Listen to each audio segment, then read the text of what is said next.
Hello, I am Alekzander Shapiro, actor of stage and screen. It is my honor to welcome you to the very first episode, the premiere episode of my brand new program, To See or Not to See. That is the question, is it not? To watch or not to watch? Do you spend your money on this film or not? It is that very question that I hope to help you answer right here on this show, week after week after week. Without further ado, let's get this show on the road by diving into the ocean. Specifically, Ocean's 8.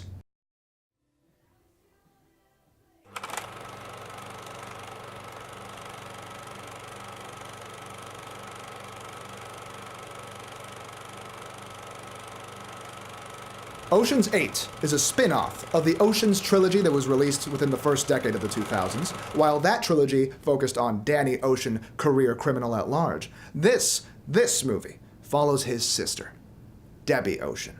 It begins with Debbie being released after 5 years of incarceration on parole, after which she immediately violates her parole, goes to find her best friend slash partner in crime, Lou, and begins the biggest heist of her entire career. Which begs the question, how shitty is that parole officer? Anyway, she's been locked up for 5 years, 5 long years. Debbie Ocean has planned this heist to the T. She gets out and seeks out Lou, played by Cate Blanchett, and together they set out to recruit the rest of this team to pull off the heist. Cate Blanchett. My God, so talented, so talented, so beautiful. I would leave my wife for Cate Blanchett. I'm only kidding, of course. I'm not married, but if I were, I would definitely leave her for Cate Blanchett.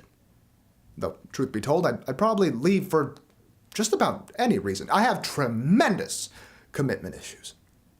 So anyway, the crew is together, they're planning a heist, it's gonna be at the Met Gala, they're gonna steal a necklace from Anne Hathaway's character, and hijinks ensue. As far as casting goes, this movie is phenomenal. You have Sandra Bullock, Cate Blanchett, Helena Bonham Carter, Anne Hathaway, Mindy Kaling, Sarah Paulson, Rihanna, Awkwafina, Zephyr Hills, Mountain Dew, everybody's in this movie. The tragedy of this film is that you have a cast like this, and you give them a script like that. This is, oh my God. The whole film feels like these goddesses are just carrying this lumbering turd from beginning to end. It's undeserving. It is an insult to the likes of Sandy and Katie. I don't know what the hell she likes to call herself. The story was the brainchild of director Gary Ross of Hunger Games and Seabiscuit fame, and the screenplay itself was a synergy between Gary Ross and Olivia Milch. They wrote it together, and somehow it was a caca. It was a caca-doodle-doo. I don't want to go overboard and make it sound like this movie is a crime against humanity. The film isn't bad. It's certainly not terrible, but it isn't great, and it's not exactly good. It meanders between bad and good. It's somewhere in there is where this movie lives. It felt like the lightest version of fun possible, like diet fun. It was like 0-calorie fun. I don't know how to explain it. From watching some interviews with the cast and Gary Ross and Olivia Milch, I know that there were some moments of improv that were encouraged in this movie, but it wasn't enough to save them from the rest of the script. Attention must be paid to the script. I saw it with Ghostbusters, and I'm seeing it again with this movie. These people deserve better. It's a shame. It's a shame this movie had to be this way, especially now. This is a time of great cultural, social revolution. What better period to have just the best women-led movies coming out right now? This cast deserves a quality film, something that will rival Ocean's 11 or 12 or 13. Ocean's 12, not my favorite movie in the world, but there was a quality to it that even if that film wasn't as engaging to me as Ocean's 11 and 13, that is cinema. That is cinema. It's hard to talk about this movie without comparing it to the Ocean's trilogy, mainly because while watching this movie, I did feel like it didn't really know if it was supposed to be a spin-off or a reboot. There are elements of both. Steven Soderbergh, who is the director on the trilogy, was on this film as producer, but there are different types of producers and different producers with different approaches to producing, so some are very hands-on, some are not. While the camera movements were similar to the trilogy's camera movements, the editing choices, the scoring choices, the style of the music. While all that was certainly keeping in line with the trilogy, it was also, to me, a downgrade. Everything was the same, but not as good. That's why I think he was probably very hands-off, which would also make sense because you don't want Gary Ross to feel like he's some kind of apprentice there. It's his movie. You want to have his movie. But the end result did certainly feel like a much cheaper version of everything I loved aesthetically about the Ocean's trilogy. That's the problem with reproducing something else that already worked, that was done by somebody else, by a whole other team, by a whole group of people who had the synergy, the proper flow between them to be on the same page. In this case, it's better to try something new than to try to rehash something that was, quite frankly, lightning in a bottle. David Holmes, who did the music for the original trilogy, was not on board for this, and I feel like it showed. You know, it's unfair to this composer to tell him, like, hey, you know, do what that guy did. Do a David Holmes-ish score. Never as good as the real thing. Queen with Adam Lambert is not the same as Queen with Freddie Mercury. Adam, if you want to go, you know where to find me. I should probably clear this up. I don't actually know Adam Lambert, but I'll be honest with you, I could really use the exposure. So I'm hoping this becomes like a beef type situation. Something to get on the tabloids. We start off at Star Magazine, you know, right? I build up slowly to People Magazine, maybe Us Weekly, and Entertainment Weekly. That would be like the Mount Everest. But it starts here, so f*** you, Lambert. I really hope he doesn't know how to fight, because this could get very bad for me. I took like 1 year of Taekwondo. They didn't even give me the white belt, that's how bad I was. I truly feel like this film was at first developed as a total reboot, and then somewhere along the process they decided to abandon the idea of a reboot and go for a spin-off instead. It's too obvious. Lou.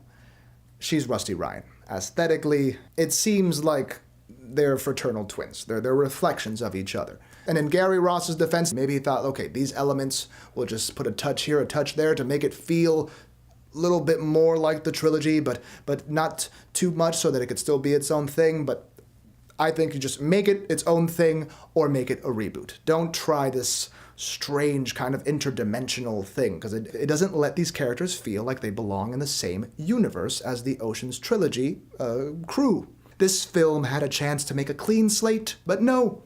They had the strings, the breadcrumbs leading back to the Ocean's trilogy. Debbie Ocean was enough of a string. That's all you need. Everything else could have been brand new, and we could have left with something that stood more on its own 2 feet, on its own merit. With Ocean's 11, I feel like I got to know that crew more than the crew in Ocean's 8. You heard that right. There are less people in this crew, which should mean more screen time for the members, more chances to flesh out these characters.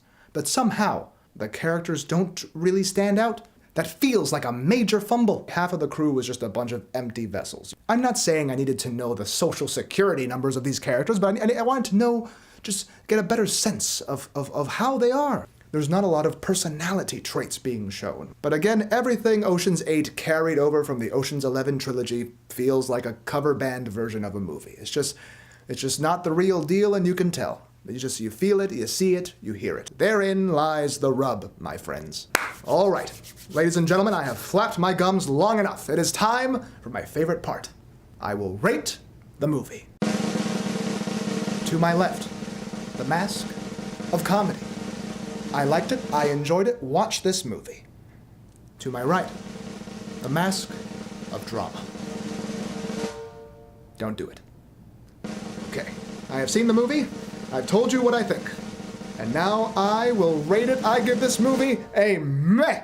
I know I didn't mention this mask, but I told you the movie's not terrible, and it's not necessarily good. It's like when you order dessert at a restaurant, but you forget it's like a fusion restaurant. So you're like, oh, I'll have a tiramisu, and then the chef brings you some weird monstrosity that he thinks is tiramisu. That's what this is. Like, it's still dessert, but it's not what you wanted. If you enjoy heist films, if you enjoy Sandra Bullock, if you enjoy Cate Blanchett, go see it. Go see it. It's fun, it's funny, there are some cool moments, and it gets from A to B. I'll put it that way. This is a film that gets from A to B. You're just gonna walk out of the theater and be like, okay, well, that was fine. Who's up for breadsticks? Ocean's 8 is doing better than expected at the box office as we speak, so Ocean's 9 will hopefully be the chance for this cast to get the movie they deserve. I just hope the right lessons are learned from this movie.